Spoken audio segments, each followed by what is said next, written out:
అనంతపురం జిల్లా తాడిపత్రిలో టీడీపీ నేతల ఆరోపణలపై తీవ్రస్థాయిలో మండిపడ్డారు ఎమ్మెల్యే కేతిరెడ్డి పెద్దారెడ్డి. టీడీపీ నేత జెసి ప్రభాకర్ రెడ్డి ఎమ్మెల్యేగా 5 ఏళ్లలో జరిగిన అభివృద్ధికి, తన హయాంలో జరిగిన అభివృద్ధిపై చర్చకు రావాలని సవాల్ విసిరారు.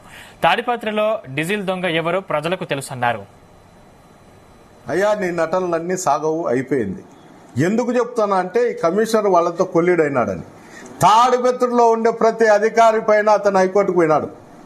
ప్రతి ఒక్కరిపైన పిటిషన్ వేసినాడు. ఏం మున్సిపల్ కమిషనర్ మీద ఏంటికేలే. మున్సిపల్ కమిషనర్ నా మాట ఇంటే వేసిండు.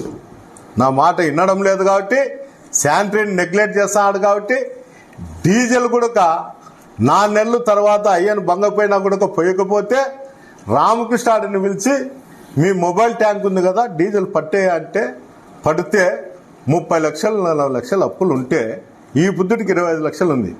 2 సార్లు మానుకుంటే నేనే డబ్బు కట్టి మళ్ళీ బిల్లు వచ్చినాక ఇప్పించాను. ఏంటికి కానీ అప్పు ఉంటే ఏ మున్సిపల్ కమిషనర్కి తెలుదా లేకపోతే ప్రభాకర్ రెడ్డికి తెలుదా? ఒకరిని బెదిరించి డీజిల్ పట్టినప్పుడు మిగతా వాళ్ళతో డీజిల్ పట్టీలు అనేది చైర్మన్కి బాధ్యత లేదా? తాడిపత్రి మున్సిపాలిటీలో ఉండేటువంటి ప్రజలు కూడా ఆలోచన చేయాల. ఏమయ్యా చైర్మన్ అతనని యాడన్నా డ్రైనేజ్ మునిగిపోతే ఎమ్మెల్యేకి ఫోన్ చేస్తారు, శానిటరీ ట్రాక్టర్ రాకపోతే ప్రజలు ఎమ్మెల్యేకి ఫోన్ చేస్తారు. అంటే తాడిపత్రిలో మున్సిపల్ చైర్మన్ లేడనేదే వాళ్ళ భావన.